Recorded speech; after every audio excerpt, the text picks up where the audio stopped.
Hello and welcome to the Ice Guys. This is the show that takes you into the world of the National Hockey League. Every game, every day, from a betting perspective. With pro sports handicappers, Ian Cameron, Alex P. Smith, and various guests from the world of hockey and sports betting. And now, here's your host, Ian Cameron.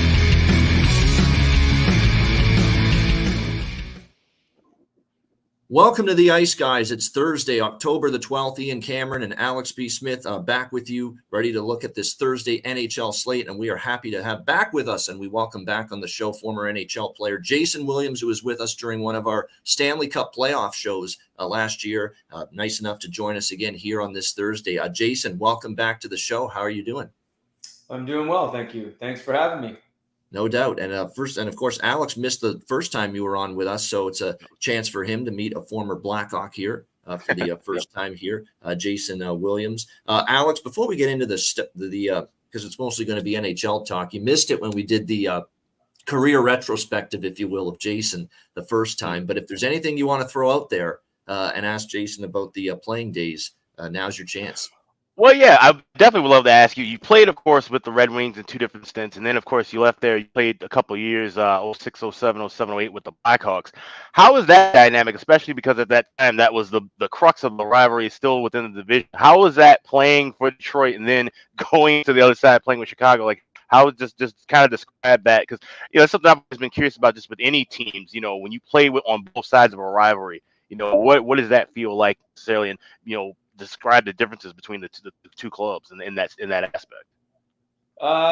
It was kind of different where it was in Detroit and was playing on a cup contender team, and then to be traded to Chicago, where we were mathematically already eliminated from the playoffs. They were going through a tough time. You only had 8,000 to 10,000 people at games and stuff like that, but they had some good young talent coming up the pipeline, which was, exciting. I think as a player, I think anytime you're traded, you're looking to get a fresh start, and you have a clean slate, and hopefully you can go there and have success. But, as for the rivalry thing, it was tough, I guess, a little bit. I remember, obviously my first game after being traded was against the Detroit Red Wings. Right. I was on my way to the Detroit airport to catch our flight, and I got a phone call from Ken Holland and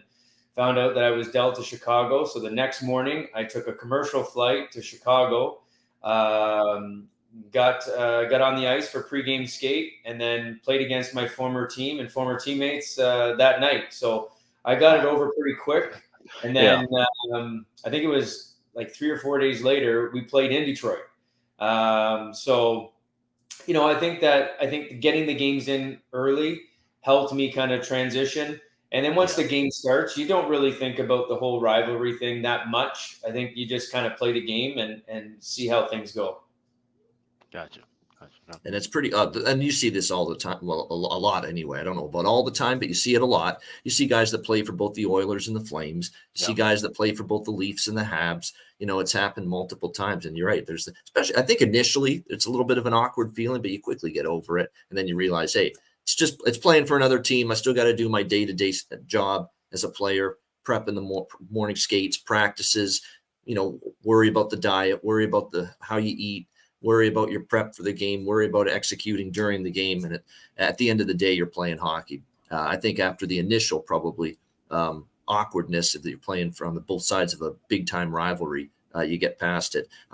Jason, Alex and I, we talk every day on this show, obviously our opinions, and we look back at the games the previous night. We talk in general, and then we preview the games the day of. But we don't get to hear from you every day because you're only joining us every now and then. So we'll just go right to you. What did you think of last night's games, the first couple of nights, things that have stuck out to you, teams and or players you want to discuss? The floor is yours. No, I thought the first couple of nights, I think it's always a feel-out process, especially for the coaching staff. You get into your exhibition games and then all of a sudden the season starts, and the last couple of preseason games, you're trying to kind of narrow it down to your lineup. And, but, with the Toronto, Montreal, an exciting game going into, I think it was a shootout there. Vancouver having the year that they had last year with Rick Tocchet coming in to have a game like they did, I think will give them confidence. And the way they played at the end of the year, they played fairly well. They're going to be a team that, if they can stay healthy, could be a team that contends and, could make a playoffs. Edmonton, obviously, didn't have it going and didn't have a great game. But they'll turn things around, I'm sure. Then just kind of watching Connor Bedard the last couple nights, you can kind of see that this kid's the real deal. Just every time he touches the puck, you're just kind of like, it kind of brings you out of your seat, and it's like, what's he going to do? And the first two games into I caught a little bit of the game that he played last night in Boston, and I thought the first period was pretty good. Second period, it kind of tailed off a little bit, but then, third period kind of got going again and stuff like that. But, it's a learning process for a lot of players. There's some new players coming in, and, guys just trying to get their bearings and stuff like that. So it's definitely a feel-out process. There'll be some, mistakes made. Obviously, a lot of mistakes will be made, in the first, say, 10 games. And then I think teams will kind of start to find their stride and stuff. I think, but the big thing is you're always looking at your team and assessing your team by the American Thanksgiving. By the American Thanksgiving, when teams, they're trying to decide, okay, are we going to go for it? Do we have a team to do this? Or, and I know it seems early, but, I think anything can happen. Obviously, St. Louis a couple years ago, I think they were like second last in the entire league and ended up going to the Stanley Cup final and winning. So, yeah, absolutely, anything can happen. And I'll talk about Bedard, the Leaf game, the Canuck game, and the call and all the other games just a second. But first, we got to have some fun here. I love what Chris A says here. Love Jason Williams last time he was on. Nice to see him back. Go Wings. And then, of course, my colleague here and good pal Alex chimes back saying, that's hot Jason Williams, Chris. I mean, you can share them, guys. You know that, right? You can I know. Split them in half, cut them in half, and you can each have a piece and a half of Jason Williams right here. Yeah. The rivalry still stands strong amongst the fans. Let's just say that. So. Yeah. It's still going. Yeah, absolutely. Still going strong. Last night, a typical Toronto Maple Leaf heart attack to begin the season. I mean, I've got a Leaf fan saying they're putting me through the ringer again in night one of the season. And that's exactly what they did. It doesn't come easy. They look absolutely terrible at times in terms of the giveaways. You got TJ Brody falling down on the first Montreal goal like a drunk coming out of the bar. I mean, he looks like he just stumbled there fell down on his own. Just it was the funniest damn thing. Unless you're a Leaf fan, it was pretty funny, I thought. I mean, he just fell down. Like there was nobody around him. He just fell down on his keister. And then next thing you know, there's Evans down the ice with a breakaway and beat Samsonov. So not a good way to start for the Leafs, and credit to them and credit to their coaching staff because, by the naked eye, you couldn't have been able to tell that third potential goal for Montreal, which would have made it 3-0, was offside. But they saw the finite, detailed angles of every replay shot they could find, courtesy of the Situation Room in Toronto. And they found enough to say, hey, we got to challenge this. And man, that ended up being the ultimate turning point in that game. 3-0 Montreal, it could have been. And then you're really in some trouble. And instead, that goal comes off the board, 2-0 Montreal instead. And that's when the Leafs got that 2-1 goal, courtesy of Noah Gregor, who's a nice addition to this team. You can see why he signed with the team, made the team after the PTO. Really earned it. He got them going. Austin Matthews, an exceptional game. He ends up scoring 2 in that period. And then, of course, the hat-trick goal to tie the game 5-5. It's funny. They went ahead 3-2. It looked like the Leafs were going to seize control. Montreal ties it on the power play. They go ahead 3-2 with a great night for Alex Newhook, too. I've now got him circled for player props moving forward. This is a very talented player that the reason why Colorado dealt him is because they've got such a glut of forwards. It's tons of riches with their forward group. And, kind of a situation where he got lost in the numbers game, but he's going to get a much greater opportunity now in Montreal, Alex Newhook. And he made the most of it last night, played a hell of a game and a couple of goals. And then they made it, of course, 5-3 Montreal with that bad giveaway by Liljegren, which led to the Ylonen goal. But Toronto rescues the game. Matthews outstanding, of course, the fourth goal, the tying goal. And then, of course, they win it in a shootout 6-5. Never easy. Always a sweat job, Always stress involved for the Leaf fan, but they end up getting the job done there. I got to tip my cap to Colorado. What an impressive win for them last night against LA. Outstanding win for them. Just dominant at both ends of the ice. Great game from Georgiev in net. And quite frankly, I thought that was the difference. Because LA had a lot of shots on goal, but Georgiev was outstanding and Cam Talbot was just meh.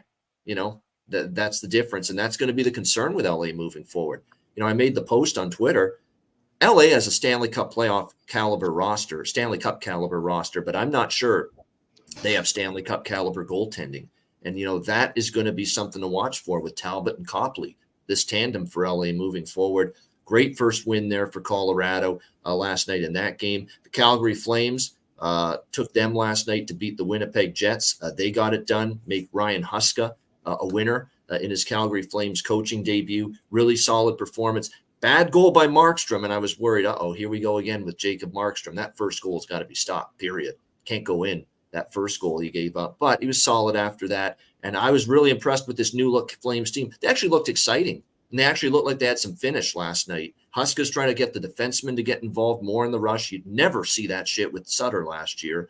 And now all of a sudden, they're trying to emphasize defensemen being more active, activate from the blue line, keep plays alive in the offensive zone. Saw a lot of that from Calgary last night, and they seem to take very well to this new style that Huska's trying to implement here. And it was a really nice win for them against the Winnipeg Jets as they look to bounce back from a very disappointing season last year. We know Edmonton got absolutely trampled 8-1 by Vancouver. It got to the point where it's embarrassing for Edmonton. Like at some point, they hung out their goalies to dry. They were bad. It's not all on Jack Campbell and Stuart Skinner.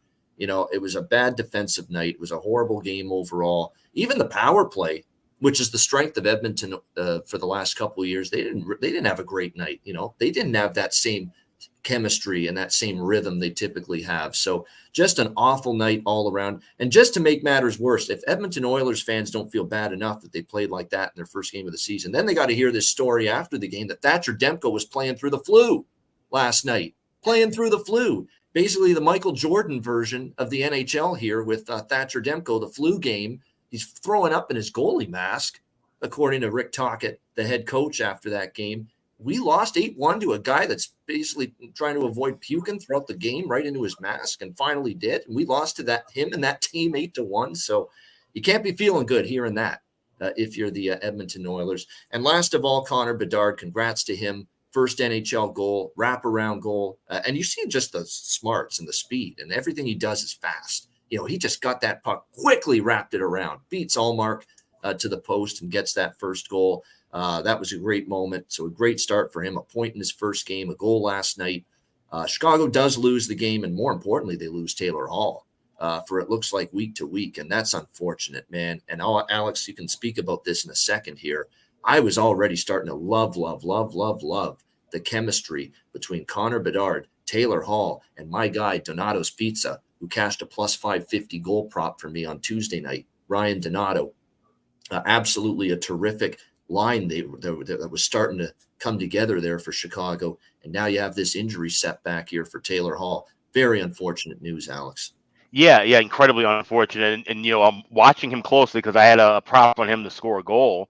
And all of a sudden see him take what seemed to be kind of just a rather, routine hit. He falls down awkwardly and, skates off thinking, okay, he's going to come back, comes back to the bench, but really doesn't do much of anything. And now they say it's a week-to-week injury. So that's really unfortunate. Like I said, him and Bedard were trying to gel. That power play was looking really good, great puck movement.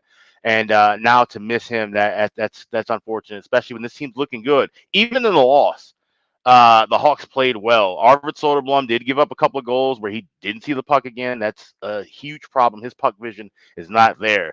But Connor Bedard has all the puck vision and then some. His ice vision is just tremendous. Like I said, the way that he scored that goal with that wraparound move, and his timing is so good. To be that young and have great timing already, that's something you really can't teach. And the fact that he has timing at the NHL level, that's what's going to carry him along. Even when he has the slow nights, he'll go through some slumps. He's a rookie. That's natural. But his timing will still keep him in games. He's a great skater. So not worried about him at all. He's looking as good as advertised through the first two games. Hawks look great. You look at like I said, that Edmonton-Vancouver game. That's just so bizarre to me. Why would you even risk playing Thatcher Demko night one if he has the flu? That could have gone completely haywire. What if he gets sick in the middle of the game? Now all of a sudden you give Edmonton a run. Edmonton goes and wins that game 8-1. It's an interesting call, but it worked out. Tocchet, I guess, knows his staff and crew well enough to make that call, and that was the right move. Brock Besser just playing completely out of his mind. Hat-trick, four goals. Yeah. Natural hat trick, and then added the fourth one later. And when you have a guy that just gets hot like that, that's hard to stop. I would think Edmonton, and they're going to have a chance to, make amends. They play each other on Saturday. So that'll definitely be a game worth watching. And I think they want to throw that away. And the fact that they get to play them again just a couple nights later, that shouldn't harbor on too much. So, and the Calgary-Winnipeg game really pissed me off because I had the draw on that. Calgary scores with about a minute left. Wow. And then they get the empty net goal. So I'm thinking I'm seeing the late goal to tie it, thinking that's cruising through it in about a minute and a half. I look and see that it's 4-3 and then 5-3. So that was a pretty tough beat. But like I said, another night of good games, and we got some good ones on tap for tonight. No doubt. Yeah, it was a good night for me with the sides and the totals, which, again, for the members only crowd, the Ice Guys family plan subscribers, it's just $9.99 a month for that. We posted it before the game, and Colorado, the over in that game, Calgary, the over in that game, the best bet, Montreal, Toronto, over cashes last night. The Ottawa fell short, but even that game, we had a chance there for me with Ottawa plus the price there. They came back, they tied it. It was not an easy game for Carolina by any stretch of the imagination there, as Carolina beats them 5-3. Pretty valiant effort from Ottawa, too, because they only played with 11 forwards due to the cap crunch issues that they're dealing with. So solid effort there. And plus Norris and Pinto, of course, didn't play for them either. Yeah. So significant absences, and yet still battled Carolina pretty tough last night in that game. So it was a good night overall, plus night. That's always a good thing. See if we can make it a plus night tonight. And one last thing, too, about the Vancouver game. Jay Woodcroft, very pointed in his post game, saying, we laid an egg. We played with preseason intensity. And that stunned me. It's why you can't always believe what you hear and what you read. Because Jason and Alex, I'll say this, all I read was Edmonton came to training camp early, a week, 2 weeks before camp. Everybody, Connor, Leon, the core players saying, we mean business here. We're sick of losing to the eventual champion in the playoffs. We really want to get this season off to a good start. And that's what they came up with last night in their season opener, despite all that player speak about how they were locked in and trying to get off to the right start and really approaching this season with a business-like attitude. It's why, sometimes you don't always get what you expect. But one thing I do expect from Edmonton is I think they'll be a lot better on Saturday night against Vancouver. All right, the Thursday card. We got 7 games. We'll start with the Flyers and the Blue Jackets here. Columbus minus 120, home favorites, 6.5 being the total in this game. Of course, Philadelphia going through their extensive rebuild, which is it's going to take some time for this group. There's no question about that. John Tortorella, one thing he got from this team last year was a lot of hard work and a lot of games where they'd battle, they'd compete, they'd be right there in the games, but they just didn't get that key save, get that key goal when they needed to win those games. And when you look at the offense coming into the season, it is nice to see Sean Couturier healthy again. This guy has really been bothered by injuries the last couple of seasons. He's back to center the top line with Joel Farabee and Bobby Brink.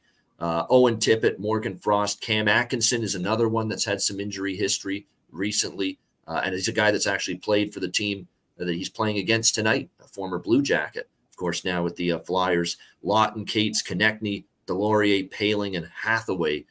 This is a group that's going to be hardworking because the one thing about Philly, you worry about offense throughout all 4 lines. That's definite concern for them. But they've got a lot of guys that are going to put the lunch pail hats on, the work boots on, and really, really compete. And that's what you get usually from Tortorella. A lot of these guys, they are hardworking. That 4th line could be really something. Delorier even can chip in offensively. And we know Hathaway, very good on the forecheck, physical, drops the gloves from time to time. That's what you want to see on that 4th line for sure. The blue line is a concern, okay, for Philly. Cam York, Travis Sanheim, but you got an aging Mark Stahl, who was terrific in the playoffs for the Panthers last year. I couldn't believe he played that well. But during the course of a full regular season, can he maintain that standard? You got Igor Zamula and Nick Seeler rounding out this blue line. So a lot of youth, a lot of depth concerns there. And Carter Hart, how's he going to fare? Still with the Flyers. There was talk he might be moved in the offseason, but that's not the case. He's still with them and will start tonight. And then you've got Columbus, who, they're betting Philadelphia here like they know the final score. Columbus opened here around minus 140 as home favorites in this game, and now we're close to about pick'em here, or closer to even money here. I haven't bet Columbus yet, but now I am tempted with the drop in the price here toward the Blue Jackets. I think the Blue Jackets, first of all, you get the stench known as Mike Babcock the hell out of there. Good riddance, that's finished. You got a situation now where you got Pascal Vincent, who to me is someone that is deserving of an opportunity. He's been coaching a long time. That's probably addition by subtraction. There's a lot of potential here with this young core that they're starting to build.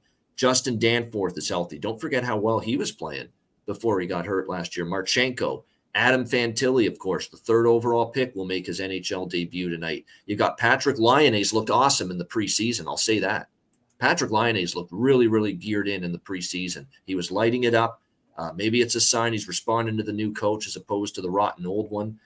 He'll be centering the top line with Gaudreau and Cole Sillinger. Tessier, Jenner, and Bemstrom on the second line has some potential to it. This is not a bad forward group. The blue line's the key, right? You've got Werenski healthy again, which is great. Andrew Peeke is someone that needs to play better. He had some ups and downs last year. The X factor is Provorov. Provorov a couple of years ago when he broke in with Philadelphia looked like he was going to be a stalwart, Norris Trophy caliber defenseman. And then it kind of fell off for him. Not kind of, it did fall off for him the last couple of years in Philly, but a change of scenery, a fresh start, clean slate should hopefully help things out for him. They bring in Damon Severson from New Jersey, a veteran presence. Jake Bean, who they got prior to last year from Carolina, is finally healthy. He'll be with Eric Goodbranson on the 3rd pair, which is nice because Bean can skate. Goodbranson's more of the plotting defenseman, physical defenseman. So that's a nice pair. You can, their styles kind of mesh a little bit. You got the guy that can lug the puck, move the puck, skate a little bit. Goodbranson can take care in his own end. And then you've got Elvis Merzlikins. Is he in a better frame of mind? I think so. It sounds like he's starting to put the tragedy of his teammate passing away behind him. Kivlenix, we'll see if that leads to better performance on the ice for Merzlikins. I'm very close to moving in on Columbus here. I am.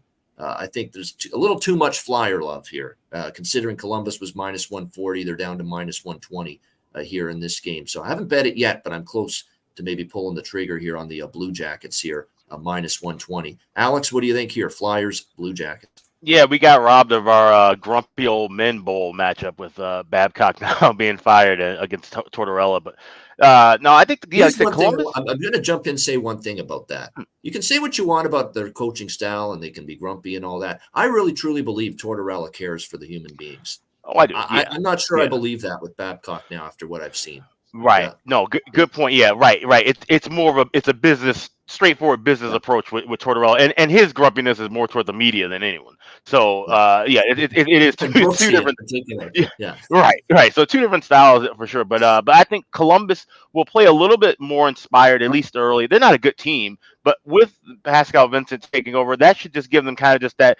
It's the same renewed energy you'd see in the middle of the season, right? If you're talking about firing a coach who had lost the room and bringing in somebody new. I think we see that kind of a spark early with Columbus, but it's going to rely on goaltending for both teams in this game and in the season. Of course, Elvis Merzlikins, we talked ad nauseum about all the things that he's dealt with over the last few seasons. Finally took time away that he needed. Feels like he's ready to come back. If he can be at his top level form, then Columbus could be one of those teams where, like I said, they're not going to make a playoff run, but they'll be, they can win games like this. This is a perfect spot to back Columbus if he's back to his full form. On the flip side with Carter Hart, he's a guy who, I think at this point a change of scenery is going to be needed. And, I love the fact that they got a guy who needed a change of scenery backing him up now in Cal Peterson. So that'll be the interesting dynamic to see. I would lean here with Columbus, though. Like I said, this price has come down. This is a reasonable price for Columbus. And like I said, the only time I'd be laying a price with them would be earlier in the year. I'm sure once they get into their form that we're expecting and they just become a below 500 team, we're not going to get any prices close to this. And we'd only be looking to take them as gigantic dogs. But for right now, fresh team. I think they have the better offensive edge here in this game. Yeah, I'm going to go with Columbus. I'll lay the $1.20. All right, Columbus minus 120. I'm starting to look at it, too. The home team won all 4 meetings last year. Philly won both games in Philadelphia. Columbus won both games here at Nationwide Arena. So It's been a homer series last year.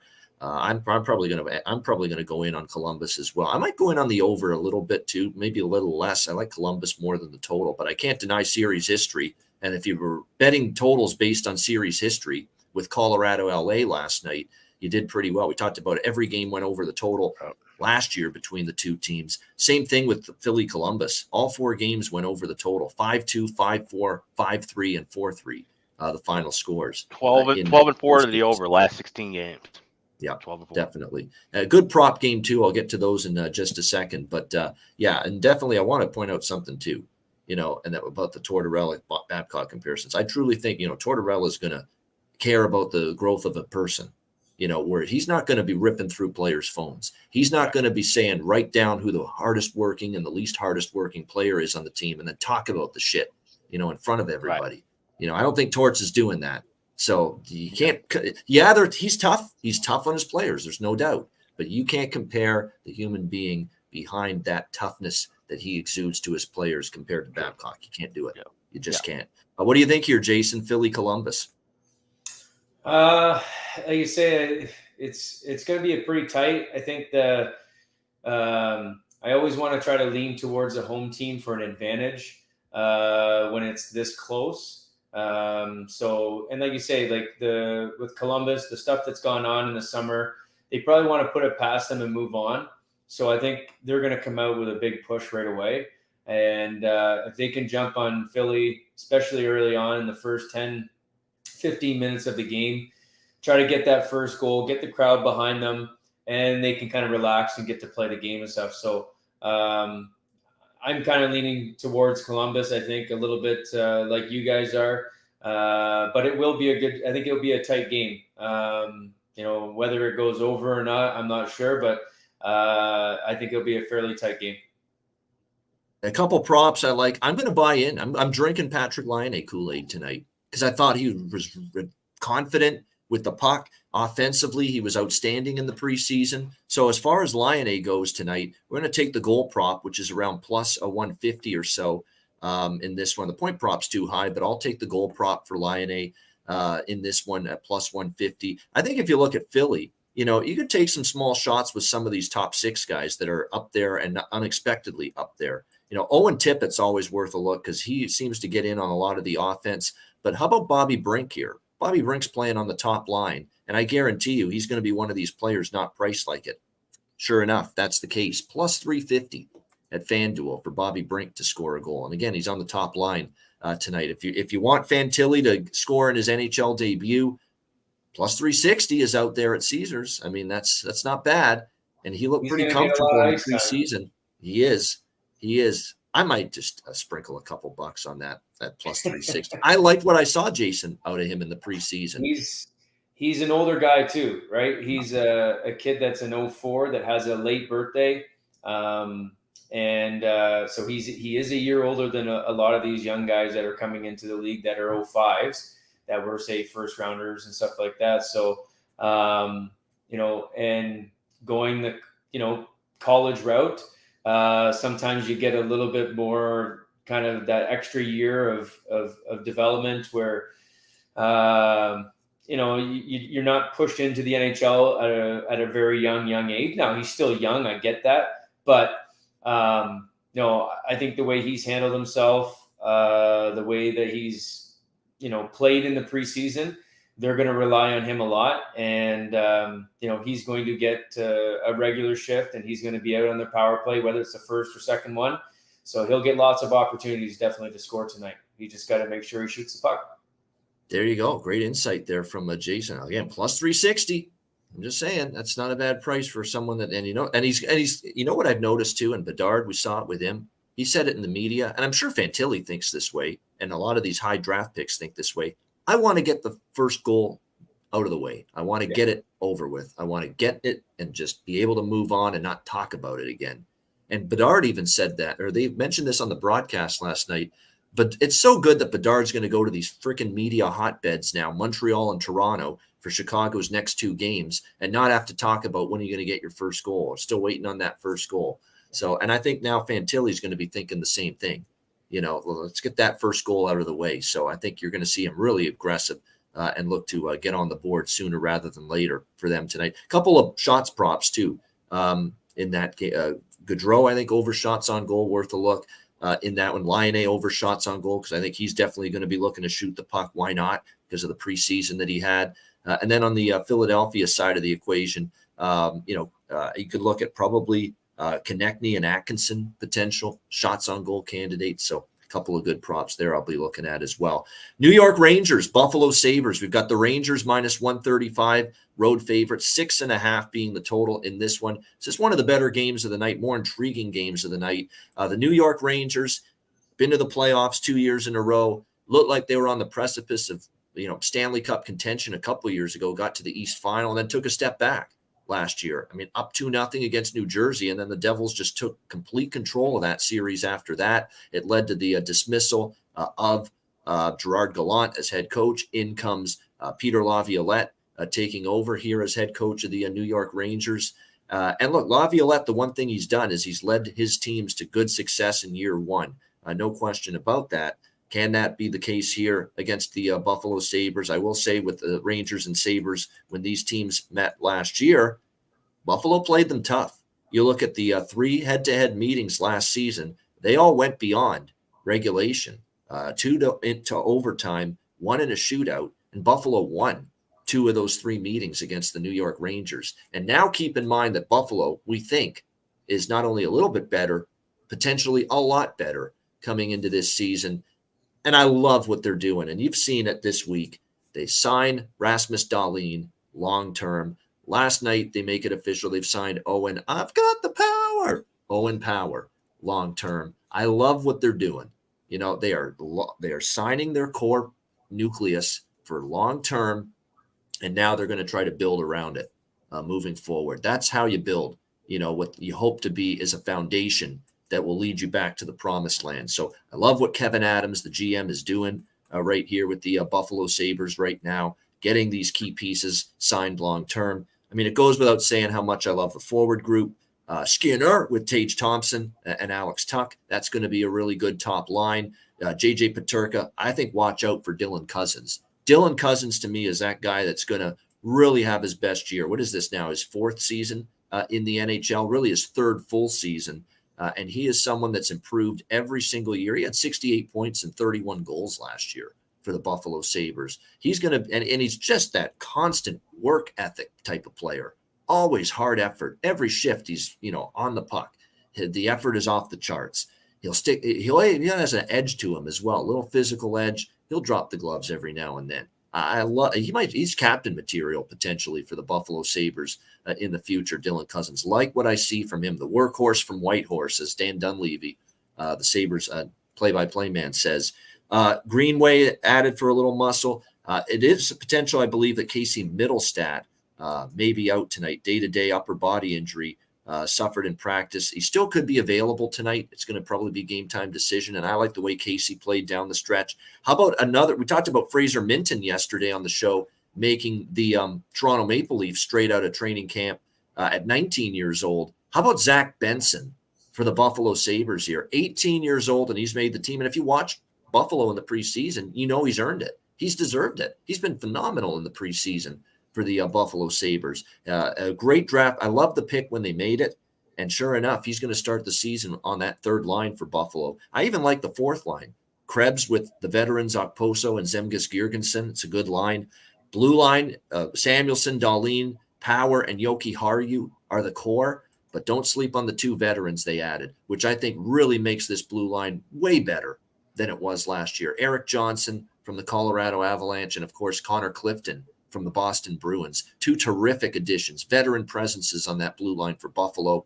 And of course, their goalie of the future, Devin Levi, in net, who has looked very good, albeit in very little sample size, but they have high hopes for him.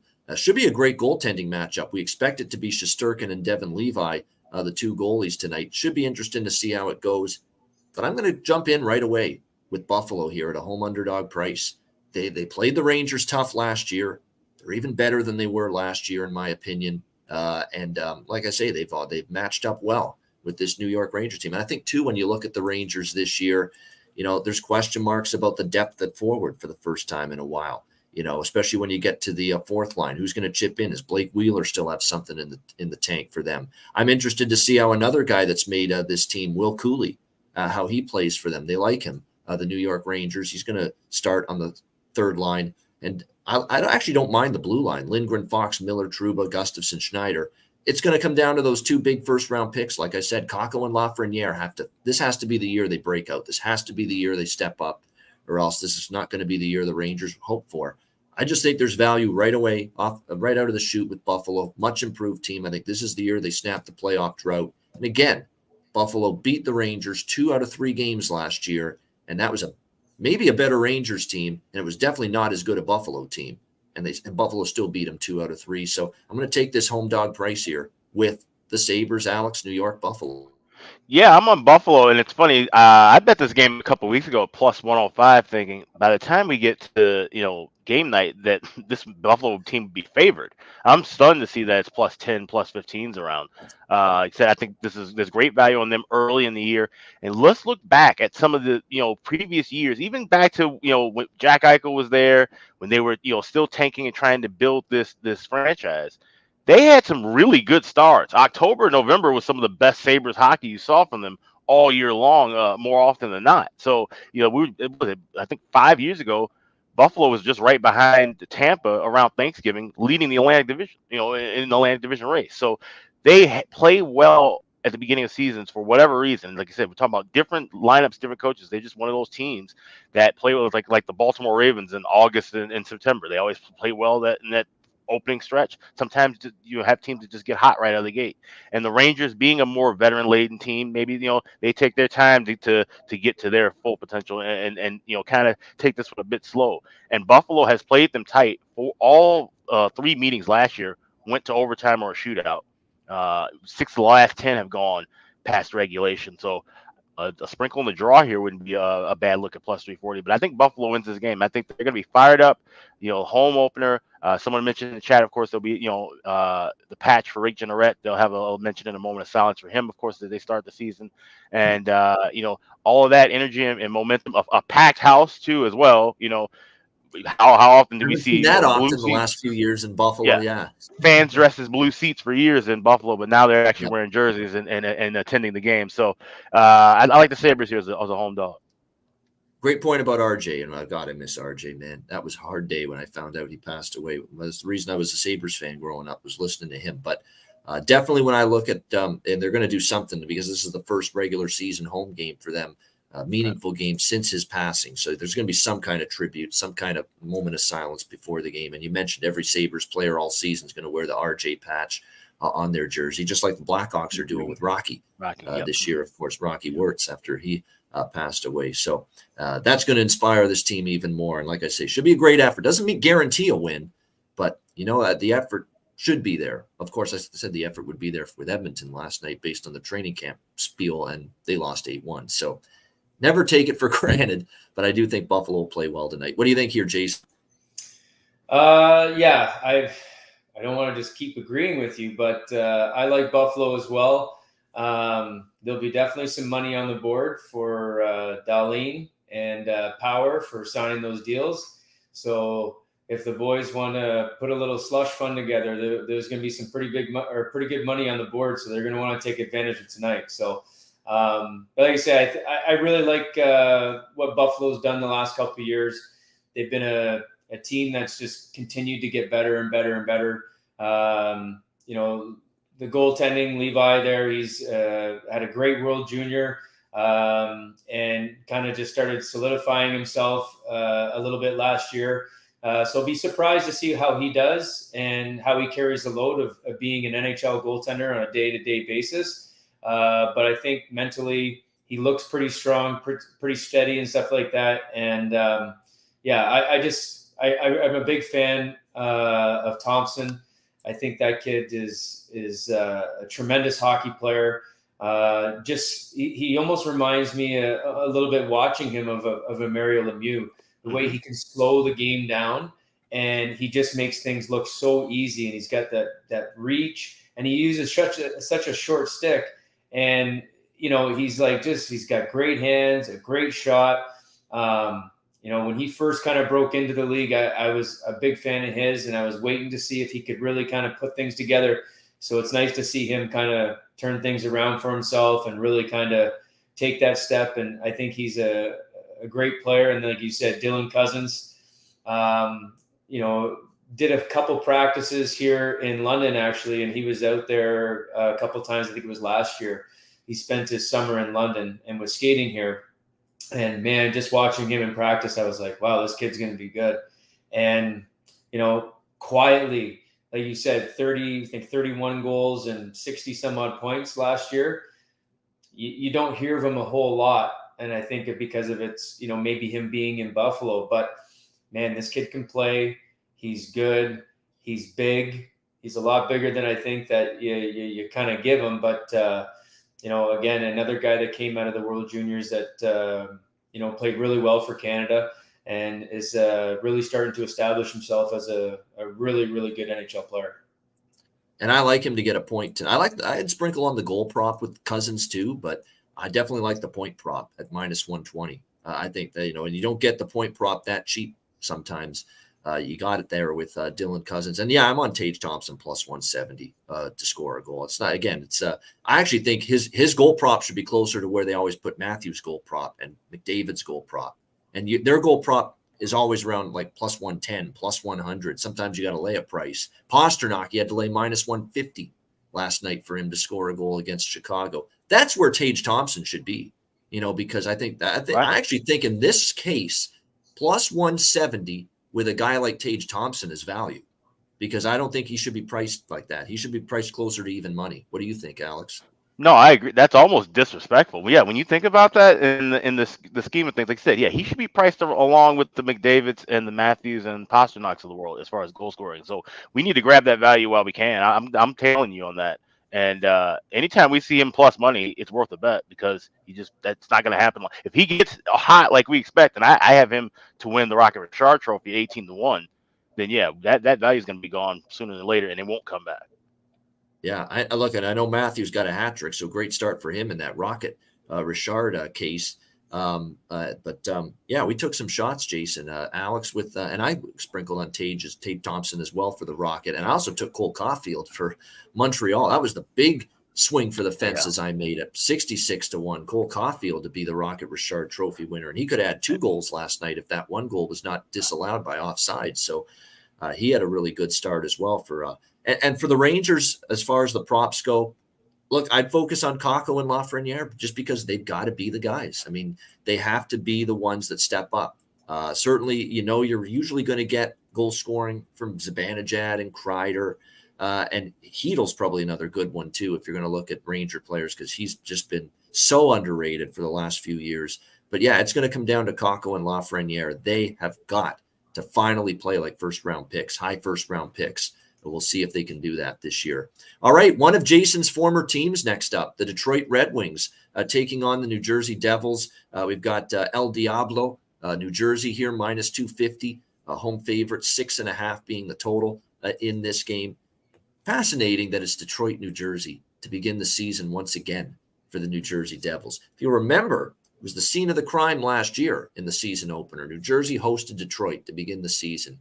And people were starting to get some expectations for the Devils, but they weren't sure how good they were at that time because, look, they're coming off some down seasons, but it felt like the roster was getting better. We never knew they were going to have that kind of great season like they did last year and get to the second round. But the fan base was very, very cautious early in the season. So they played Detroit in their home opener last year, and they couldn't have played worse. They had a horrible game. They end up losing 5-2, and the score was actually flattering to New Jersey. Detroit beating them in New Jersey 5-2 last year. And that was the scene of the crime. When I say that, I'm talking about that's where we heard the Fire Lindy chants emanate in New Jersey last year during that home opener 5-2 loss to Detroit. The same Lindy Ruff that guided that team to that great regular season the rest of the way and a second-round playoff appearance, and just got re-upped and re-signed long-term just this past week, Lindy Ruff. Yeah, this was the Fire Lindy game from last year. The season opener, New Jersey hosting Detroit, and New Jersey stunk it up. They had a horrible game, and people said, geez, here we go. Devils are going to underachieve again. And obviously that couldn't be further from the truth. They ended up having a great season. I think it's going to go a little differently for New Jersey tonight here in this home opener against Detroit. And I think there's going to be some people that know, hey, they were chanting Fire Lindy in the first game of the year when we played this damn team at home last year. Let's try to avoid that this year here in our home opener against Detroit. Here's my concerns, and I'm interested to hear Jason's thoughts on this for Detroit. I think Detroit's built a nice forward group. I like them up front. I really do. And I think Lucas Raymond's going to have a nice bounce back year. I don't think it was his best year last year in Detroit, but I think he'll be better. Finally, you've got Robbie Fabry healthy. Perron, Dylan Larkin, and DeBrincat comes over from Ottawa, of course, in the trade, playing close to home. Michigan kid, he'll be fired up to play for the Red Wings. Like Michael Rasmussen, Andrew Kopp, Daniel Sprong's a nice addition. So is Klim Kostin from Edmonton. And then you've got Joe Veleno, who lit it up in the preseason for Detroit. So I like the forward group. They're going to be able to score some goals. I don't trust the blue line. I don't like the blue line other than Seider. And I think Seider's obviously the guy they're going to build this blue line around for the future. Mo Seider. Jake Wallman is getting better, but they're asking him to play as a number one pair defenseman now. Is he ready for that? I like Ben Sherratt's game, defensive-minded, physical, but takes some bad penalties sometimes. And then the rest of this blue line, man, Justin Hall got overpaid. I'm sorry, he did, by Steve Yzerman, based on his body of work in Toronto. Shane Gostisbehere, they call him the Ghost. Oh, he's a ghost all right in his own zone. Yeah, he can be a ghost in his own zone. That's for damn sure. And then you got Jeff Petrie, who's, not been great here these last couple of years, getting older as well. So I don't really love the makeup and the construction of this Detroit blue line. And that's going to put pressure on Ville Husso, James Reimer, and Alex Lyon. And they kept 3 goalies, Detroit, on the roster coming into this season. So I've got concerns about their ability to keep the puck out of their own net. And that's really going to be put to the test here by what could be this best forward group, deepest forward group among any in the NHL. I mean, Jesper Bratt, Jack Hughes, Tyler Toffoli, Timo Meier, Nico Hischier, Alex Holtz, Andre Palat, Dawson Mercer, Eric Howlett, Tomas Nosek, Michael McLeod, and Curtis Lazar's 4 strong lines, deep lines, talented lines. They can all get on the scoreboard. That is impressive, what New Jersey's rolling out there with the forward group. Blue line's got a few more questions, but they loved what they saw from Kevin Ball in the offseason and in training camp. They think he's ready to really take a big step. John Marino was a great addition from Pittsburgh. Luke Hughes is going to be really strong, I think, have a good career. Brendan Smith for some sandpaper on the blue line. Dougie Hamilton and Jonas Siegenthaler on the top pair. And Siegenthaler's game has improved as well. Vanacek and Schmid in net. It'll be interesting to see how they play. That's the one little concern. But New Jersey's going to be able to outscore their problems a lot of nights. I like New Jersey team total here, over 3.5. That's the bet that stood out to me. Rather than take minus 250 or regulation line or any of that, trust this Devils team to be able to get 4 goals. Again, a Detroit team that, in my opinion, has some defensive question marks coming into this season. So over 3.5 at minus 130 at Pinnacle. I thought that was a good price on the Devils team total here in this game. And I also have a smaller bet on the full game over, a little bit more leaning toward the and more bullish on the Devils team total, though, as I think it's reasonable to expect them to get to 4 goals. And before I'll give you the rest of my props later, but this is a guy we made a lot of money with last year when he got red hot in the second half of the season. And in my best Simon and Garfunkel vocal that I'm about to give you here, hello, Dawson, my old friend. I've come to bet on you again. Dawson Mercer. That is exactly what I'm looking at here. Goal prop, point prop. You know how many times we went to the well with that last year. We're going back to it right here. Game number 1 of the season for the New Jersey Devils. Alex, Detroit, New Jersey. So yeah, this is a game I have circled for a live action. I like this over, but 6.5, so just a little bit high. I think we could get a better value and better number here. Those of you who signed up for the Ice Guys family plan, we went 2-0 with these last night. We got a better adjusted price on Bruins and Hawks first period over, and Leafs Habs full game over. So that's what I'm targeting here. I like the over. Like you said, New Jersey's offense is just going to be red hot. I think that's what's going to carry them more nights than not. So they can deal with Vanacek and Schmid if they falter a little bit. Like I said, they'll give up 3 or 4 goals, but they'll probably get 6 or 7 a night. When they're fully clicking, this is a dangerous team. So I don't see Detroit keeping up pace with them necessarily. It's a full game. New Jersey should win it, but I think they'll have enough chances on their own. So I'll go with the over, but I'll get a better number and wait for it in game. All right, Jason, your former team, Detroit, against New Jersey. What do you think? I'm going to go against the grain, and I'm going to go with the Red Wings. All right. I love New Jersey. I think they're a good, very, very, very good hockey team. They're young. They're exciting to watch. They're fast. And I think they're going to do just fine this year. Like they'll make the playoffs. I have a good feeling about that, and I think they could, surprise a few teams. They're still missing a few pieces, but I think the coaching's there, the forward group's there. They got a good decor, but like you said, the goaltending is where I have my issue a little bit there. Whether those guys can come in and do the job is going to be up to them and how they play team defense. The reason why I also like Detroit tonight is they have more of a veteran lineup up front and on the back end. And I think that sometimes with the younger teams, they can get a little bit overexcited. Where Detroit's going to come in, let's just play a greasy, simple road game, and the young guys are going to want to put a show on for the fans, and sometimes that can backfire on you. So, as much as New Jersey is a very exciting team, I think I'm going to go with the Red Wings tonight. All right, there you go. Going, I shouldn't say with his heart, because Jason's told me multiple times he doesn't cheer for the Red Wings, doesn't cheer for the Blackhawks, doesn't cheer for any of his former teams that he played for. He's a hockey fan. He's going to cheer for good hockey. That's what he's right. Am I right on that? Yeah, I guess you would be right for sure. Yeah, I watch everyone, and the teams that I feel that are playing better or whatever. I maybe kind of cater to them and kind of watch them a little bit more. But there isn't like a specific team that I'm like, okay, I'm going to just cheer for those guys. I just like to watch good hockey and watch how teams progress throughout the year and see what they do and see what adjustments they may make. Yeah, absolutely. And it sounds a lot like Alex and I. We're always watching these games very closely every single night. And yeah, it's good to handle. So much of it is just observation based and things we see that we take from each game, and we end up trying to use it moving forward. For New Jersey, as far as, like I say, the one goal prop I like for Detroit would be Raymond, because I actually have Raymond to score 20 goals at a plus price, on the season, because I really think just things didn't go well last year, but he's a talented kid. I think he's going to play a lot better this year for Detroit, and his goal props in the plus 350 range. So that's a pretty good price for someone that I think it's a buy sign on Raymond this year. And then for New Jersey, there's just so many different. Like I say, I like Mercer to score a goal and a point. Jack Hughes should probably find the back of the net. Like I said, plus 125, plus 130. That's certainly possible. Jesper Bratt, it's going to be interesting because Jesper Bratt didn't have a great playoff. He is a good regular season player. And when you see someone that plus 220 that's going to play on the top line, that's always a prop potentially of interest as well for New Jersey tonight in this game with Bratt. Toffoli, of course, is a great addition for this team. And I think I think they're going to rack up the shots on goal tonight, New Jersey. This could be a good Ville Husso over saves prop game, because I think New Jersey definitely will fire a lot of shots on net.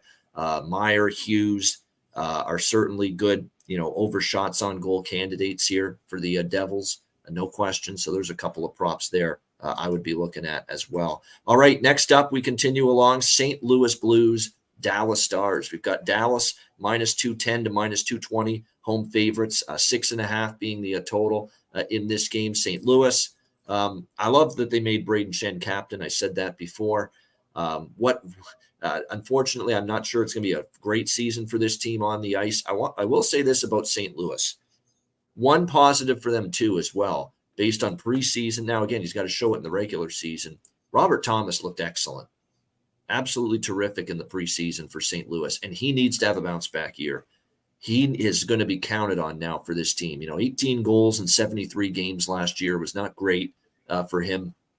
He's going to be playing on the top line and centering it with Jordan Kyrou and Pavel Buchnevich. So he's going to have a big year for the Blues, Robert Thomas, and his preseason was pretty strong. So, I might be interested here in something along the lines of a prop bet involving Robert Thomas here tonight in this game. Like, he's plus 380 at a couple places, plus 350 to plus 380 to score a goal. He is centering the top line, and you can get that kind of price on him, not to mention he had a good preseason. Like I said, he's minus 140 to get a point.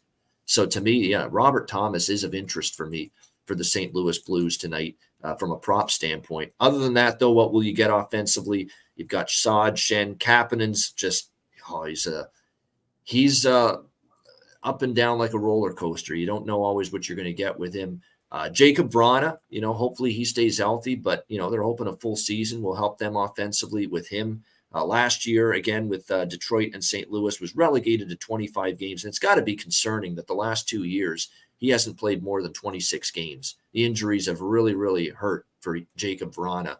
But he is a talented offensive player when he is available and on the ice. The blue line, I don't love it. I think they're going to have issues. Nick Leddy, getting old. Parayko, not the young buck he once was. Torrey Krug, injury plagued, and on the the latter side of 30 now. Justin Falk, same thing. You know what I mean? That's a lot of tread on those tires defensively on the blue line right now for the St. Louis Blues. And that's going to be something that does concern me. Just the overall, they're slowing down the average age of that blue line. Even Scandella, who is he's been around a long time. Scandella's 33 now. That is a aging blue line for the St. Louis Blues. Certainly a big concern for me. And Binnington and Joel Hofer are going to have to deal with that all season, because I think that blue line is a worry for me for St. Louis. It's why I think they're going to be a bit of an over team. I think there's some offensive potential, but I think they're going to struggle in their own end. This is one, too, like the New Jersey game. What I'm going to do here is Dallas team total, which I do like in this game. I like Dallas team total over 3.5, around minus 125. I think it's reasonable the Stars can score 4 goals. They actually look like a pretty good offensive squad up front this year with Robertson, Sagan, and Pavelski, who still has a lot in the tank.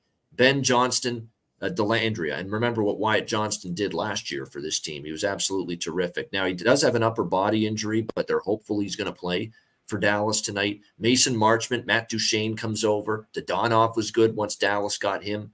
That's good to see. Now, the big loss tonight is obviously Rope Hintz. He won't play tonight, upper body injury. That's obviously a blow for a guy that gave them 75 points, 37 goals last year.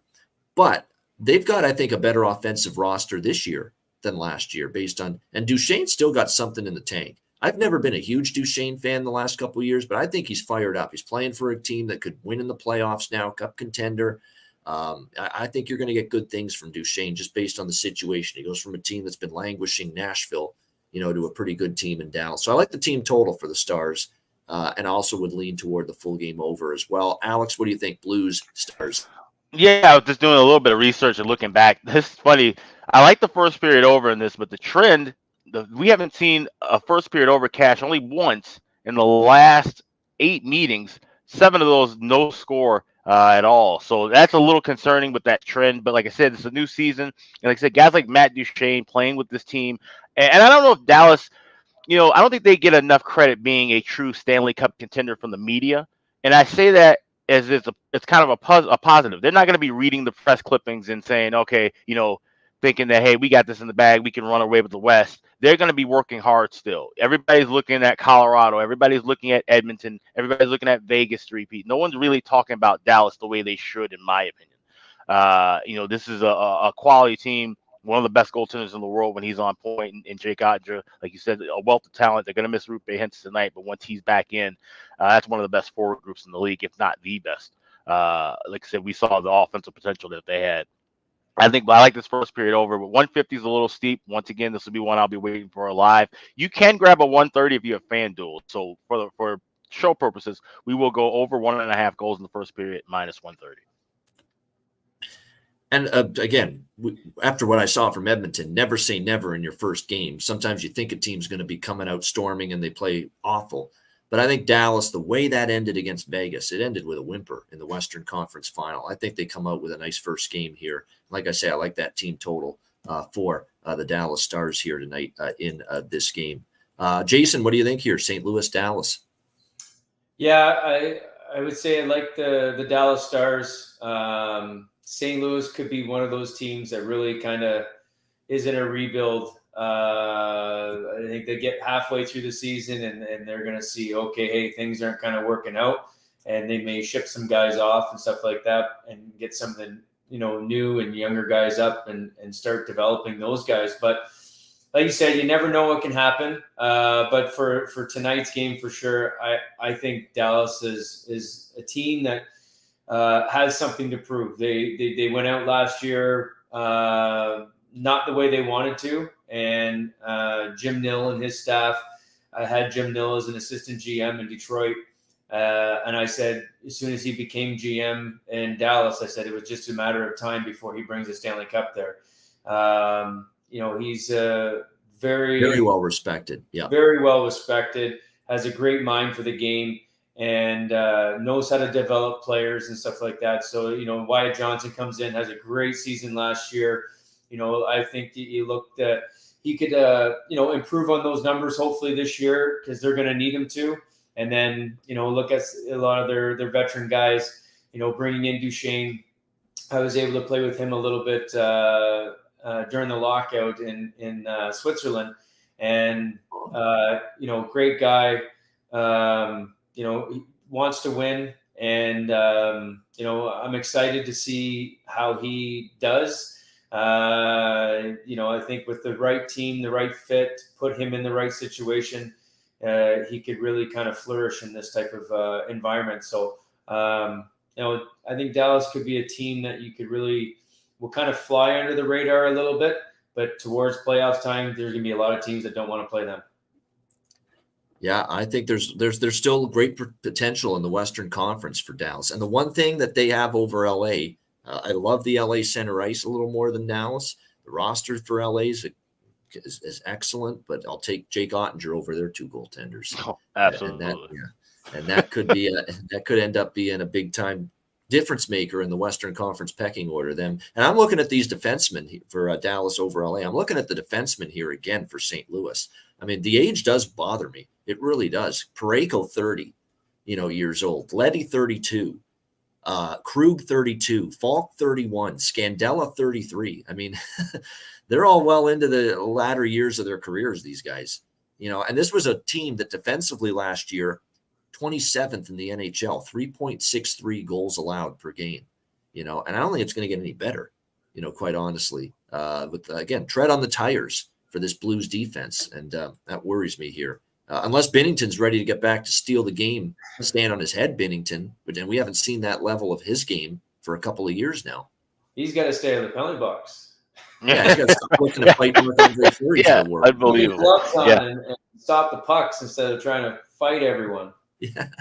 I hope some goalie obliges and he gets out of his system once. Not to mention we'd love to see a good goalie fight this season too. So you know what? That would be amazing. I think that he would welcome that with open arms. Like you said, it'd be great to see two goaltenders go at it. But he seems to be that kind of guy that's really feisty and wouldn't mind getting a fight in for sure. So, like you say, hopefully someone takes him up on that and, like you say, get it out of his system. Yeah, exactly. It's going to happen. He will have a fight in an NHL game at some point. I'm convinced of it. Just a question of when it's going to be. All right, we got 3 games left. We got Seattle going to Music City, taking on the Nashville Predators. Seattle Kraken, Nashville Predators, -110 even money. Both sides, 6 the total in this game. I ain't jumping off the Seattle train after one loss. Of course not. It was a tough game for them against Vegas. I thought they came out storming. They could have had a couple of goals in the first 5 minutes. Aiden Hill was great. Puck wasn't bouncing for them. Puck wasn't settling down. They had a bunch of chances. They couldn't bury one of them.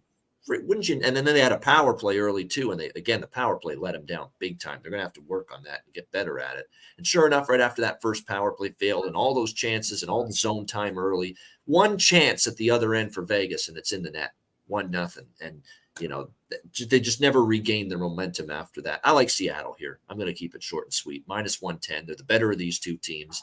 I know Nashville put up a nice little fight there against Tampa Bay, but it was a Tampa Bay team learning a new defensive system, a Tampa Bay team without Andrei Vasilevsky. This is going to be a bit more of a challenge. Seattle's won 2 of the 3 meetings in Nashville against the Predators since this team has been there. So I think it's a bounce back spot for Seattle. I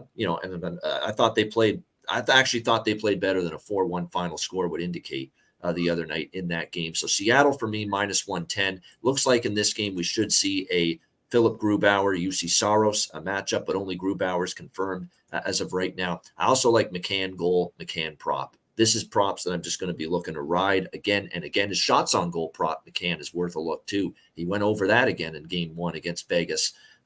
Dunn props as well. I've talked about him, all worth a look. Those are the 2 guys, man. Jared McCann and Vince Dunn. If you haven't been betting their props, start tonight. What do you think here, Alex? Seattle, Nashville. Yeah, I definitely agree with that. Like I said, on those props, this is now the time. If you're looking forward to streaks, this is the beginning of the year. Start looking for guys and start riding streaks now and building upon those rather than trying to jump into to them for the middle. And then all of a sudden now they're hitting a kind of a rocky road. So definitely want to do that if you're looking to bet player props. But I like Seattle here. I wasn't going to bet this game if Seattle won the opener against Vegas. I thought that would have been kind of a different scenario where, okay, now they got the big win against a division team, beating the champions at their home rink, and then going to Nashville. I think that would have been a different feel. But the way that they lost that game, like I said, Aiden Hill just completely shut them down. They played a great game. I think they can carry that momentum over and say, hey, let's just do exactly what we did in Vegas here in Nashville against a much weaker team. I know UC Saros is a good goalie, but I got Aiden Hill ranked higher than him right now, honestly. And I have UC Saros in my top 10. So that that's saying, like I said, the way he played and when he's on his A game, he's hard to beat. UC Saros is just a little step below. I think Seattle can bring the pressure to Nashville and win this game. So $1.10 is a fair price. I got $1.05 earlier, but that's how I would even look at regulation as well. I got a gut feel too. Another prop that interests me on the Seattle side: Ellie Tolvanen revenge game against his old team, Nashville. Dumped him, didn't want him anymore. Put him on waivers. Seattle scoops him up, and with Seattle, he's been a hell of a player for them. Plus 320 to score a goal, plus 130 to get a point. Sign me up. Ellie Tolvanen. He wants to show out tonight, I think, against his former team. What do you think here, Jason? Seattle, Nashville? I like Seattle. They're just a good young team. Nashville is always a tough place to play, though. Anytime you go into that building, it's loud.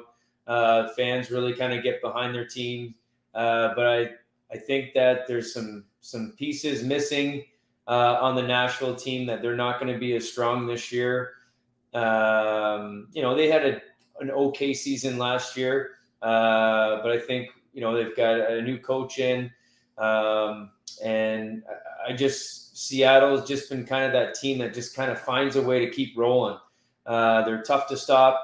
Their speed, they just play a system that they all seem to kind of get, and they just I see them kind of going in there and just kind of doing their thing and playing a simple road game and just being able to get the victory here. So I like Seattle. Like I say, Nashville is a team that I'm a little bit worried about right now. How the hell, by the way, and this is a prop I like on the Nashville side. Actually, if I were to look at anything Nashville, I'd look at maybe a Novak point prop again. He got one of their goals the other night, but especially, and I can't believe it, I had Philip Forsberg over shots on goal against Tampa. He had 6. He's healthy. He's one of the few constants that Nashville has offensively. They're not a great offensive team, but Philip Forsberg, when he's healthy, is one guy that they count on, they need, and they rely on, and he's going to be shooting the puck a lot. How the hell is his shots on goal prop not adjusted after 6 shots the other night against Tampa Bay? Over 2.5 minus 145. You got to take that. You absolutely have to. Philip Forsberg is looking to shoot the puck quite a bit. They know the offense has to go through him this season because you've lost guys like Duchesne and Johansson and others from this team, and it's a younger group. So that's absolutely a good look to with props there with over 2.5 for Forsberg. We're getting the word from our guy, Jason Williams, who's done a great job as our guest, that he's going to have to roll here in a few minutes. So we'll just ask you about the last 2 games quickly, and then Alex and I will wheel back around and talk about them. What do you think here, Jason, with Florida, Minnesota tonight? With this Florida team, they're a bet against team for me because of the absences of Ekblad and Montour to begin the year.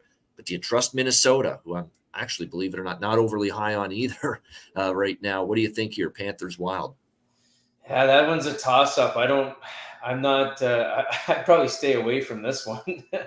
But if you're asking me who I would take, I don't know. I think I'm going to have to go with Florida just for this one. Again, Minnesota is a team that's, I think they haven't found their stride yet. They're a good team, and I think they have a lot of potential to be a good team, and they could be a team that kind of really steps it up this year.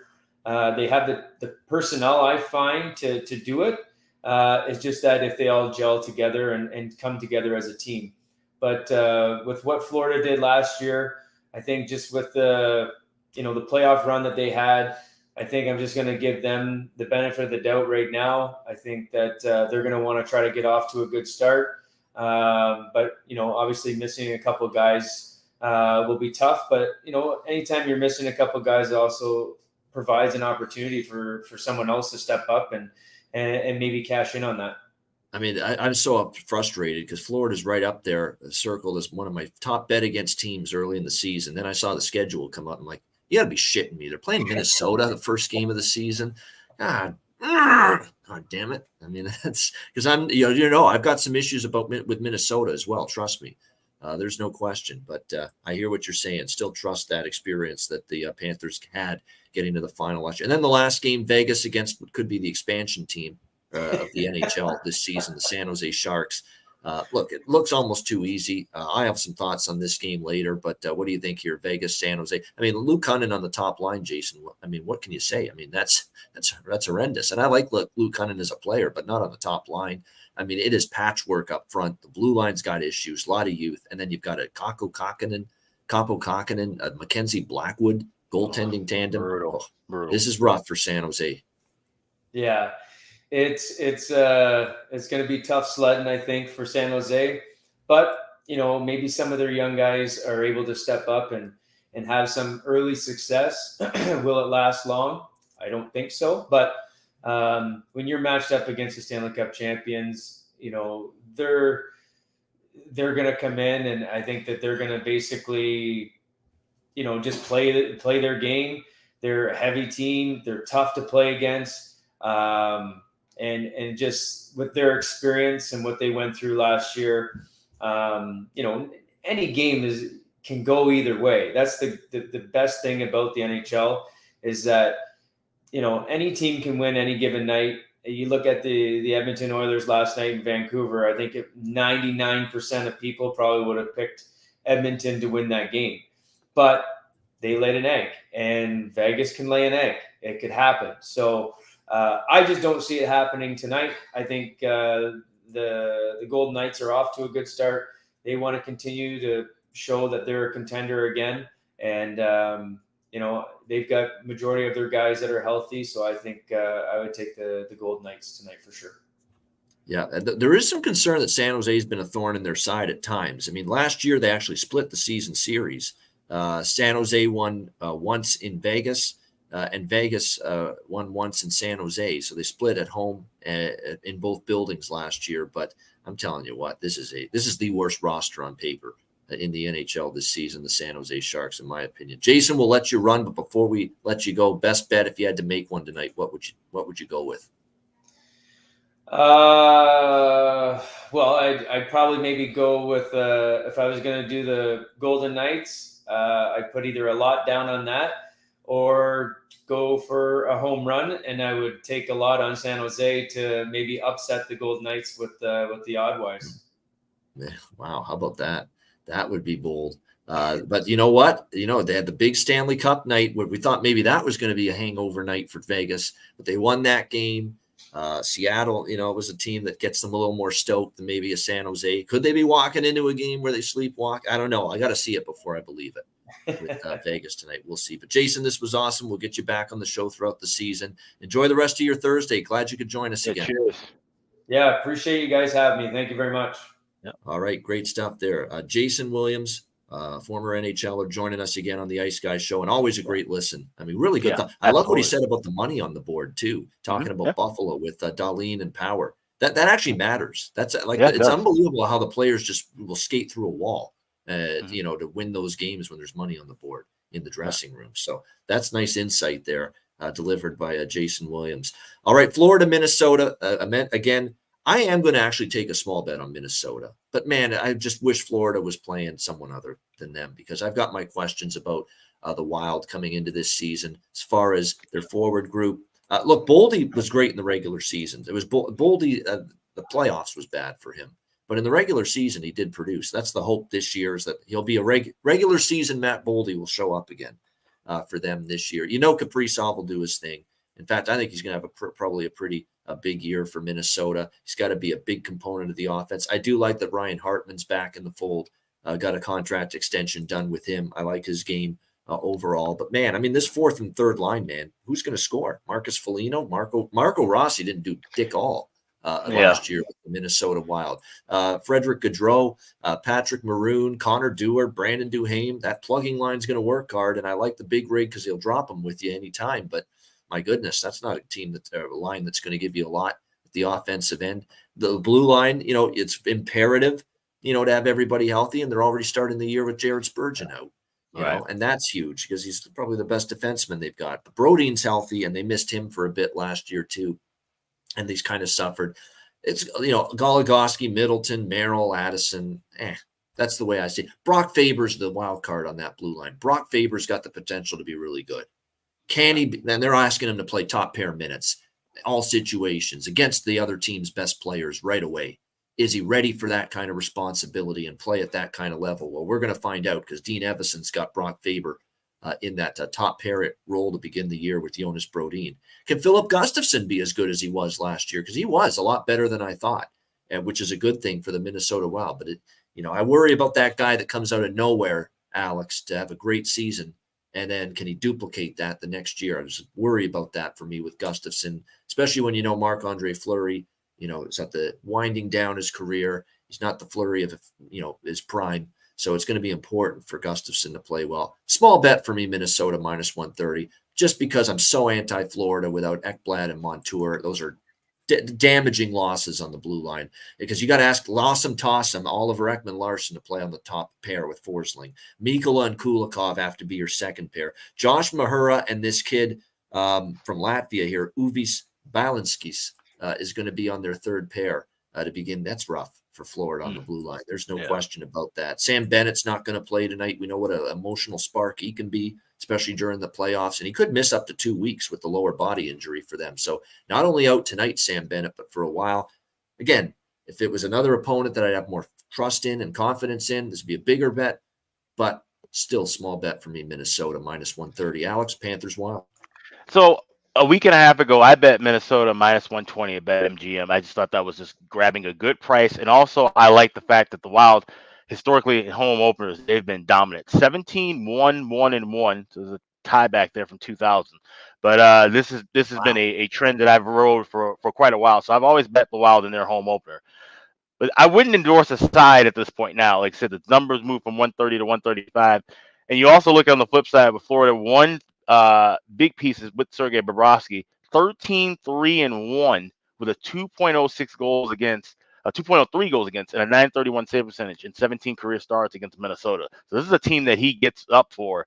And, Florida, like I said, it's going to be tough to kind of, gauge where they are as far as, do they have a Stanley Cup hangover? We've seen with losing teams where they just, like I said, don't really have that energy right out of the gate. And all of a sudden, like I said, they already have the injuries on the blue line. I just think this is kind of a weaker spot where, so if I had to take a side, I'd go with Minnesota. I do have that in pocket. I like the first period over here. You can get that. You can lay $1.30, 35. That's one I would lay now. You don't have to wait for that one. I think we might be able to see, that energetic crowd here, XL Energy Center. They're going to be rocking and rolling for sure. I've already seen pictures of people out. I think they're doing the tailgate thing around 4 or 5 o'clock. So it's going to be a full house. There's going to be a lot of energy in that building. And I think the Wild can jump on that score early. So I like the first period at over 1.5 here. Yeah, and I like Kaprizov not only to score a goal, but shots on goal. He has got to be, the guy that the offense goes through. Not that it never doesn't go through him, but especially now, I think beginning the season, absolutely. And you're right, there's Jarek with the stats. He's got 3 goals in 3 games, Kaprizov against goalie Bob, Sergei Bobrovsky, who, of course, will be in net for Florida tonight. And by the way, we're prisoners of the moment. We're prisoners of what we saw last. A lot of bettors bet what they last saw, especially in the NFL. But let's not forget that even though he was amazing in the playoffs, he flipped the switch and was just an incredible unconscious run in the playoffs for Bobrovsky. Let's not forget this guy had an above 3 goals against average and barely a 900 save percentage in the regular season. Let's not forget that. I think we can safely make the declaration that we probably never see Sergei Bobrovsky play in goal the way he did during the playoffs last year. It'd be very hard to duplicate that again. Hats off if he does. But, I think it's a hard time trusting him here to do that. I'm trying to see if there's anyone on Florida here that would interest me. I think Evan Rodriguez might be someone. Like Cool Mint Lusterine, my good buddy there, because I love that nickname. He's moved up to the second line center spot tonight with Tkachuk and Cousins. But Evan Rodriguez looks like they've got him on the top line potentially tonight with Carter Verhaeghe and with Alexander Barkov. So there could be a little bit of value in the props there for Evan Rodriguez. And we know what a useful player he can be. A -125 to get a point, plus 310 at FanDuel to score a goal. Again, top line player, not priced like it. I like those props. That might be the one to target for Florida. That's definitely the biggest value prop as far as I'm concerned with Florida tonight. All right, next up, the final game of this Thursday card, Vegas, San Jose. Vegas -240 road favorite, 6.5 the total. Our guy Jason Williams, he brought up some nice points that, this could be the night that Vegas is flat. This could be the night Vegas, hey, it's San Jose. We're going to go through the motions here a little bit. And look, San Jose's given them a tough time. San Jose's given this team a lot of grief the last couple of seasons. Vegas has had a tougher time against this team for whatever reason. But, man, this San Jose team, we've talked about it all summer long, in the free agency show, in the preview show we did last week. On paper, the worst roster. It has to be. The forward group is just so thin. They better hope that Barabanov can duplicate what he did last year for them. Logan Couture is on IR to begin the year. That's really big. Luke Cunnin on the top line. They're putting their hopes in Philip Zadina, a prospect that didn't pan out in Detroit. Mike Hoffman off a brutal year in Montreal. Michael Granlund off a brutal year in Pittsburgh. Brutal seasons. And that's the guys they brought in. Mike Hoffman, Michael Granlund, Zadina, a prospect that hasn't panned out yet in the NHL. You got to hope Barabanov can deliver. You got to hope Duclair gives you something in the regular season, which has been an issue for him. And you got to hope as well that this kid, William Eklund, who I think is one of the better prospects they've got in their lineup to start the season, really flourishes. You're going to need not only William Eklund to show he's ready for NHL duty, he's got to be an impact player offensively because you're going to need it.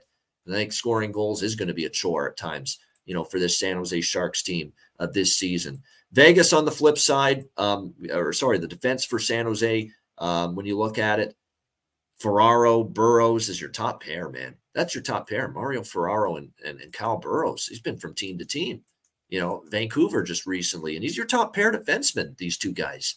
Vlasic is winding down. He didn't have a great year last year. I like Jan Ruda. I do like that. That's the one thing I'll give Mike Greer credit for. Jan Ruda is a nice addition. And then this group that's going to be a mishmash, they're going to rotate the third pair between Henry Thrun, Matt Benning, Nikolai Nishkov, and Ty Emberson. This is what you're looking. These guys have never seen an NHL ice in a regular season game before, rarely. Benning has, obviously. He's been around a long time, but the other three, not so much. That's what you're dealing with on the blue line for San Jose. And you got a horrible goaltending tandem on paper. Kakkonen at times can be okay, but there's just no consistency there. And then Blackwood, forget about it. You know what I've said about Blackwood for years on this show. So I think it's tough. I want to take Vegas here. The question is, how do I take them? Do I take first period puck line? Do I take the regulation line? The regulation line's up to like -140 or so, I believe. So I think what I'm going to do here is a pinnacle I can get -148 with Vegas in regulation. I'm going to sprinkle some on that. And the other half of this bet, I'm going to put on the team total for Vegas here, over 3.5, which you can get at -134. So I got a -148 on the reg line, half on that, half on the team total, over 3.5, -134. They got 4 goals the other night against Seattle. We know San Jose's got issues in goal, issues on defense. Should be able to get 4 here tonight. Again, yeah, maybe a little sleepwalk concern. I don't know if Vegas is wired that way. Because I thought there was sleepwalk concern Tuesday night, and we really didn't see it. They played well. They had a slow start, but they got it over with, and they've got goalies that can keep a minute with a slow start, even with Logan Thompson starting tonight for the Vegas Golden Knights. Let's not forget, he looked good in the preseason, Logan Thompson. That's number one. And number two, you think this guy's motivated? Say what you will about the team in front of him, how they'll play, will they remain focused, eyes on the prize, a bad San Jose team. Logan Thompson can't afford that. He knows Aiden Hill's the guy, and he wants to start. He wants to get opportunities to start this season. He's going to want to go out there tonight and put up a brick wall and play well, returning from the injury that he had last year. So say what you will about the team in front of him, but I know Logan Thompson's going to be fired up. I know Logan Thompson's going to want to play well because he wants he doesn't want to give Adin Hill 70 starts. He wants to prove to Bruce Cassidy that, hey, I'm healthy. I'm a pretty damn good goalie too. You can trust me when you put me in net. So I'm excited to see what Logan Thompson delivers tonight. So that's what I'm going to do. A little half of it on Vegas regulation, half of it on the team total over 3.5 minus 135. Alex, Golden Knights and Sharks. Yeah, and I get the sleepwalking theory. That could, be completely true, but at the same time, I also have two AHL teams ranked better than the San Jose Sharks. So they could, probably field half of Henderson and still be favored and win this contest. Like I said, it's just brutal. And in Vegas, like I said, they didn't show any signs of slowing down in that opening night game. It wasn't just Adin Hill playing lights out. They looked like the team that would won a Stanley Cup. They played a complete game at both ends of the ice. And if they put that effort, like I said, if they copy paste the effort, I talked about that with Seattle. But if Vegas copy pastes their effort from opening night to this game, they win that 8-2, 8 and 9-2. They're gonna steamroll this team. It's just a complete mismatch, honestly. But you can't lay, I wouldn't even lay 140 with regulation. The only thing I'm looking at here is the first period over, which I will be looking for an adjusted price. So that'll also be detailed a little bit more inside of the Ice Guys family plan. But I'm going first period over here. I think Vegas can jump out to a solid lead. I'm leaning toward that first period puck line, but plus 120 is not really a ton of value. So I probably won't get to the window with that. I'll just take that and load up a little bit heavier on the first period over. All right, there we go. First period over here for Alex and the Golden Knights and the Sharks. And look, Das Freeze, we love you. You're in the chat every day. You've been watching this show and been in our chat for a while. But I got to, you'd rather back Kaapo Kahkonen than let me share the numbers with these two guys from last year. Kahkonen, 3.85 goals against, 883 save percentage last year for San Jose, Kaapo Kahkonen. Logan Thompson last year for the Vegas Golden Knights, 2.65 goals against, 915 save percentage. Yeah. I'll leave it to you to decide which stats are better. Yeah. Logan Thompson was on the verge of possibly winning the Calder Trophy for Rookie of the Year last year. So, I get it. Off the injury, maybe there's some slight concern, but no, and I know this guy wants to play well because he knows that, look, Adin Hill is basically cemented as the number one goalie, but he wants to show the coaching staff that you can trust me to start 20, 25 games this year. And this is a great opportunity for him to get off to a good start. All right. I know this has already become everyone's favorite segment of the show, or one of your favorite segments, the bargain bin special of the night. And look, 1-1, but because that Donato hit was plus 550, still firmly plus units with this bargain bin special of the night segment. Tonight, I'll be honest, was a little more trickier, to come up with a really, really good bargain bin look based on the way the schedule unfolds here tonight. But you know what I'm going to go with here as far as the bargain bin special? And it's funny because I actually like, let me just make sure the price fits. It does fit the criteria. I like the other team in this game, Dallas, that is. But my bargain bin special of the night is going to be someone from the St. Louis Blues for this game. And it's going to be Robert Thomas, the top line center to begin the season for the St. Louis Blues. You can find him as high as plus 350 at DraftKings and BetMGM, 360 at Caesars, 380 at Betano to score a goal tonight. This guy had a really good preseason, really good. He was scoring. He was involved. He's going to obviously play a ton of minutes on centering the top line for the St. Louis Blues, not only tonight, but this season. If Robert Thomas has the bounce back season, I think he might. Let's grab these great prices with him while we can. Robert Thomas, St. Louis Blues, plus 380. My bargain bin special of the night. Yeah, I'm going to go with a pick you mentioned in that Seattle-Nashville game, Eli Toivonen, plus 320 to get a goal. He'd already scored 2 goals against Nashville, and they played. I remember that there was 2 games within a week that they played last year after the waiver claim. I think maybe a month after, and he scored a goal in each of those games. So, like I said, that he's that momentum, and like I said, he's just one of those guys. He finds a way to score. He's not going to be a 25, 30 goal scorer, but he'll give you 11 goals and they'll be clutch goals. He's that kind of a guy. He does more work that doesn't show up on the score sheet, but when he does show up, it's usually a pretty big goal for the team. So I think he gets one night. So go Eli Toivonen plus 320. I like it. That was on my list of candidates for the bargain bin special of the night segment here tonight. So it's a good call there. I think Thomas, you don't get a top line center with a good preseason who's motivated to be a lot better than he was last year. You don't get that kind of player at plus 380 every day. So that's why I went with that. But there you go. And I love that Alex is getting into the mix here as well. Gotta love it here with the bargain bin special of the night. All right. Shout out to everyone in the chat. Hit the like button. Make sure you do that. 243 live viewers. We appreciate it. And a reminder, if you haven't done it already, hit that join button. Become part of the Ice Guys family plan. $9.99 a month. All our bonus features, video content, our daily betting card, live wagers throughout the season. Each and every day and night will be posted exclusively on the community tab on the Ice Guys YouTube channel for our paid members as part of the family plan. $9.99 per month. So make sure you get involved with that. We're gonna have tons of stuff as the season goes on. Some special, theme shows. We're gonna do some theme shows.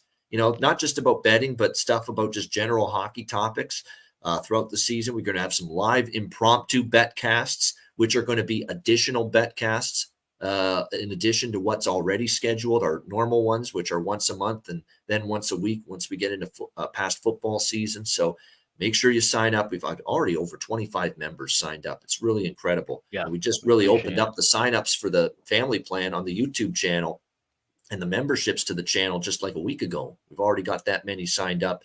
We appreciate it very much. So check it out. Hit the join button. The Ice Guys family plan, just $9.99 a month.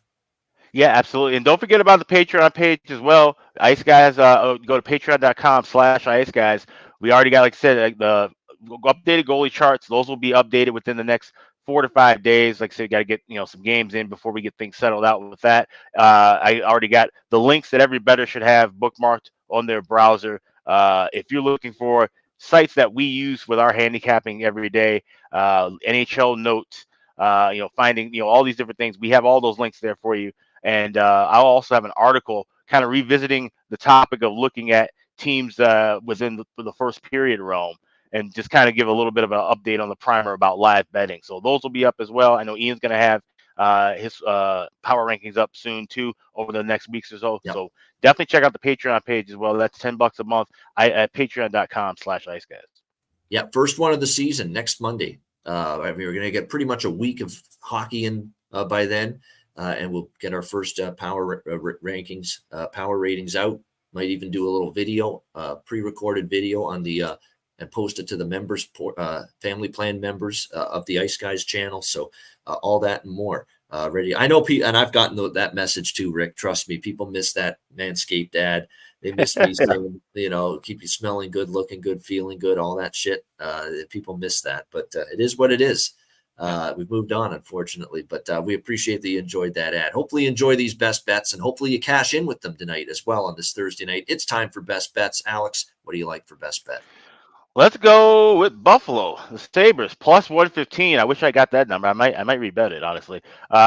This is a great spot. Like I said, home opener. It's going to be a bit emotional, of course, the Regenerate tribute, whatever they plan to do. They're wearing the patch. And this team is just focused and ready. Like I said, this young core, this is what they've been waiting for. Buffalo fans have been waiting a decade for this moment right now, to have a team that is competitive and of high quality. And I think that crowd's going to be amped up, and I think the team's going to feed off that crowd, and they're going to be able to beat a formidable opponent in the New York Rangers. So give me Buffalo Sabres plus 115 as a home dog. That's my best bet for tonight. All right, let's go Buffalo. Let's go Buffalo. Should be a great atmosphere. We haven't seen a great atmosphere many times in that arena the last couple of years. KeyBank Center. I think tonight you'll see it. Buffalo plus 115 against the New York Rangers. Best bet for Alex B. Smith. My best bet, release the Kraken. Seattle, bounce back time. Minus 110 even money against Nashville. That is going to be my best bet here for this Thursday NHL card. And that'll wrap up this edition of the Ice Guys. Thanks to everyone in the chat for joining us. Hit the like button on the way out. A reminder, the Ice Guys is live 7 days a week. Monday to Friday, 2 p.m. Eastern, Saturday and Sunday, noon Eastern, with an addendum. The Monday shows will be 3 p.m. Eastern until after December when the college football show that I do ends. So it'll be 3 p.m. Eastern. Then the Monday shows will move to 2 p.m. Eastern after that. But make sure you check out the show. And if you can't watch it live, download the Ice Guys podcast in audio form on all major podcast platforms, Google Podcasts, Apple Podcasts, Spotify, Stitcher, iHeartRadio, Amazon Music, and more. Download the Ice Guys podcast when you can't watch the show live. For Alex B. Smith, I'm Ian Cameron. Have a great Thursday night. Enjoy the games and good luck. And we'll talk to you again tomorrow on Friday, our first Jimmy Murphy Friday of the NHL season tomorrow on the Ice Guys. Have a good night.